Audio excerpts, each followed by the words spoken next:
पर अपोजिशन जमातों का जश्न, नारेबाजी, मिठाइयां तकसीम। फैसले पर नून लीग के कारकुन सड़कों पर आ गए, रोड ब्लॉक करके शदीद एहतजाज किया। इसी पर बात करेंगे हमारे नुमाइंदे सबीउल हसन से, जो कि बिलाल यासीन के साथ मौजूद हैं और उनसे बात करते हैं। जी सबीउल हसन, बताइएगा क्या कहना है सूबाई वजीर का?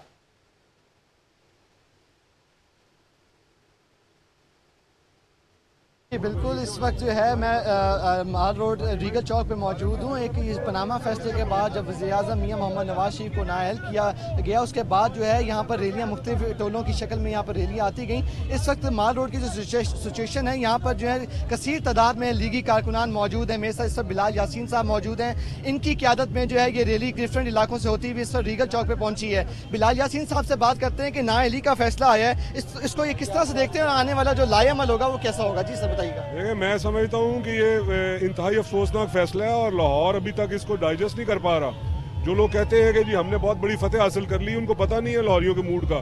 तो आप देखें कि आज इस वक्त जुमे का दिन और किस हबस में और सैकड़ों हजारों की तादाद में हर जगह पे लाहौर के हर नुक्कड़ पे लोग निकले हुए हैं। हर कॉर्नर पे लोग नवाज शरीफ जिंदाबाद के नारे लगा रहे हैं। और मैं आपको एक चीज बता दूं, तो मैं समझता हूं, मैं एक सियासी कारकुन हूं, कि मियां नवाज शरीफ जो प्राइम मिनिस्टर हाउस में बैठे हुए थे, शायद उन पे बहुत सी मजबूरियां थी, बहुत से वो राज बात नहीं कर सकते थे।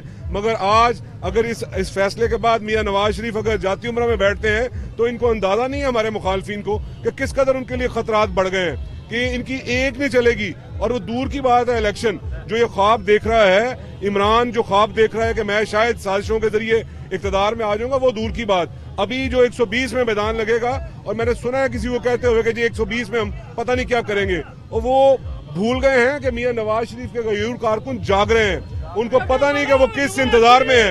इस फैसले के बाद जिस तरह लोगों के जज्बात मैंने देखे हैं, इससे पहले ना कभी देखने को मिले ना कभी सुनने को मिले। मसाजिद में जाते हैं, खुदा गवाह है कि लोगों को रोते हुए देखा है। इस तरह के जज्बात हैं आज। साहब सिर्फ एक ये बताएगा, आप इतनी बड़ी जो रैली की जो है क़यादत कर रहे हैं, आपका लाएअमल क्या होगा? अब इसके बाद क्या होने जा रहा है? क्या सड़कों पर जिस तरह के पहले तहरीक इंसाफ निकली थी, क्या आप लोग भी सड़कों पर निकलेंगे? जो हमारे लीडरशिप का फैसला होगा, जो मियां नवाज शरीफ का फैसला होगा, हम उसे मनोन तस्लीम करेंगे।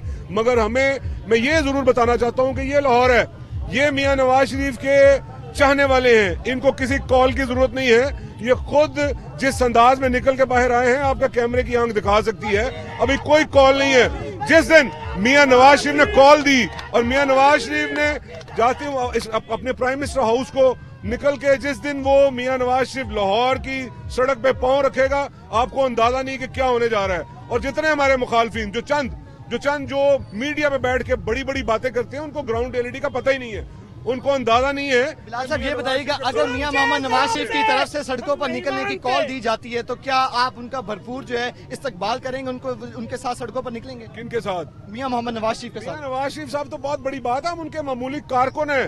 हमें सिर्फ एक कॉल जाएगी तो आपको अंदाजा नहीं है किस तरह से हम मजमा इकट्ठा कर सकते हैं। हमें 20-20 साल 30-30 साल हो गए हैं इन कामों में, हमसे बेहतर कौन जानता है? ये जो कारकुन जो पीटीए के लिए फिरते हैं, ये तो इन्होंने तो ना कोई सख्ती देखी है, ना इनको जमीनी हकायक का पता है। ये तो जस्ट एक फैशनेबल तबका है जो अपने फैशन के बलबूते पे लोगों को इकट्ठा कर लेता है। मैदान लगेगा, इनको बताएंगे कि जो मैं तो इनकी दूर की बात, ये जो ख्वाब देख रहे हैं कि शायद हम पता नहीं क्या करने जा रहे हैं। मैं आपको बार बार कह रहा हूँ कि मियां नवाज शरीफ साहब आज आजाद हुए हैं। अगर वो जब हकायक बताएंगे अपनी कौम को, तो देखिएगा किस तरह लाहौर लपक के आता है, किस तरह पाकिस्तान के अवाम लपक के आते हैं। लोगों ने देखा नहीं, जब ऐसी अदलिया जो आज हम पे जो वार कर रही है, इसी अदलिया की बहाली के लिए यही रोड, यही सड़क थी। उस वक्त भी हमारी तमाम अपोजिशन पार्टी। बिलाल साहब एक बात बता दीजिएगा, जैसे ही अपनी गाड़ी बाहर निकाली तो लाखों की तादाद में लोग निकल आए। बिलाल साहब एक बात बताइएगा कि करप्शन के इल्जाम में उनको नाअहल किया गया मियां मोहम्मद नवाज शरीफ साहब को, तो आप समझते हैं कि NA 120 का जो उनका हल्का था, अपना जाती हल्का जो था, उसमें उनका वोट बैंक कम हुआ होगा या बरकरार रहेगा? मैं कहता हूँ कि हम ये जितने कारकुन हैं मियां नवाज शरीफ के हल्के के कारकुन हैं। मैं आपको एक बात वसूख से कहता हूँ कि हो सकता है कि आज फैसला आने से पहले चंद लोगों की तहफुजात हो, नाराजगी हो, मगर इतना जिस तरह का ये फैसला आया है कि सिर्फ मियां नवाज शरीफ पे 62, 63 लगा दी गई है, जो हम समझते हैं, और ये चीजों सब सारे पाकिस्तान पे आया है कि वो तो एक नमाजी परहेजगार इंसान है।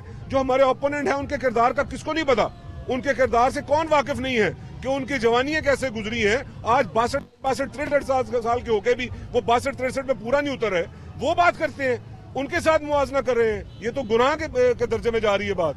मियां नवाज शरीफ पे बात करने वाले पहले सोचें तो सही कि आज इमरान खान 63 साल में अपने शौक पूरे नहीं कर पा रहा। नवाज शरीफ तो उसने तो 3 मरतबा सर्व किया पाकिस्तान की कौम को, उन्होंने सर्व किया पाकिस्तान का। जब कभी भी मियां नवाज शरीफ ने पाकिस्तान को तरक्की की मनाजिल की तरफ गामजन किया, पता है पूरी दुनिया के जो लीडर हैं जिनके गिर्द ये सारी चीजें कुव्वतें घूमती हैं, उन्हें पता है कि ये मर्द आन है, इसने माननी नहीं बात, सिर्फ ये उसकी वजह से साजिश का शिकार। लाल साहब, वजीर आजम किसको देख रहे हैं आप अपनी पार्टी में से? हम मियां नवाज शरीफ को वजीर आजम समझते हैं, हम मियां नवाज शरीफ को वजीर आजम समझते थे, और आने वाले वक्त में भी हमारे दिलों में उस सीट पे कोई तो इलेक्शन लड़ेगा, वो कौन होगा आपकी तरफ से पार्टी का?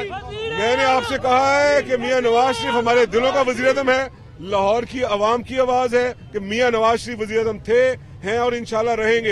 ये इन साजिशों का मुकाबला आप आने वाले वक्त में देखेंगे कि नवाज शरीफ के कॉल के मुंतजर हैं लाहौरिये। एक कॉल आने दे, फिर देखिए कि होता क्या है। जी, आपने गुफ्तगू सुनी यहाँ पे।